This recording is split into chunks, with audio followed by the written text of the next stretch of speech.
La matinale d'Europe 1.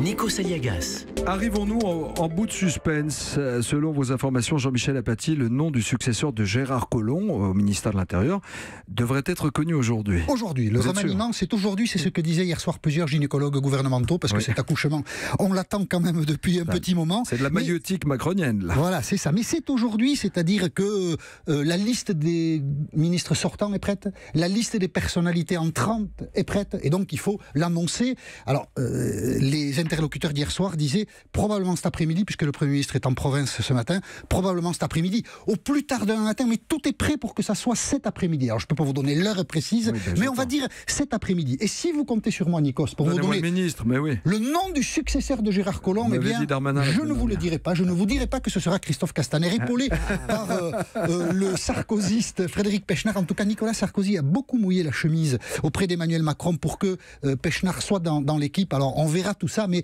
c'était les hypothèses les plus crédibles hier soir. Mais qu'est-ce que ça nous a appris, ce long temps, ces 13 jours quand même, hein, un remaniement? Qu'est-ce que ça nous a appris de l'équipe gouvernementale? D'abord qu'entre Emmanuel Macron et Édouard Philippe, c'est très long pour se mettre d'accord. Ces deux hommes s'entendent formidablement bien, mais alors se mettre d'accord, ça c'est super difficile. Écoutez Édouard Philippe à l'Assemblée mercredi dernier. Personne ne mettra le début du commencement de la moitié d'une feuille de papier à cigarette entre le président de la République et le Premier ministre.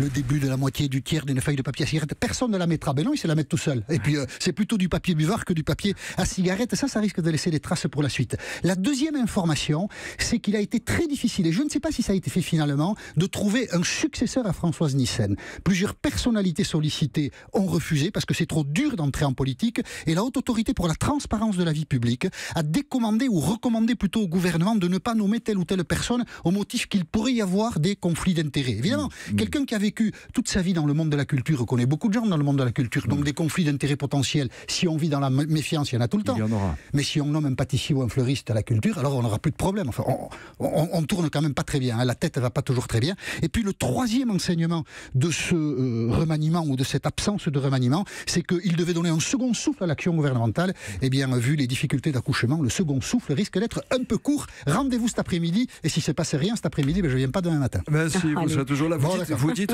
qu'entre le président de la République et le Premier ministre, il n'y a pas l'ombre d'une feuille de papier de cigarette? C'est ce que disait Édouard Philippe, et d'après moi, il y a un gros papier buvard. Ben voici ma réponse.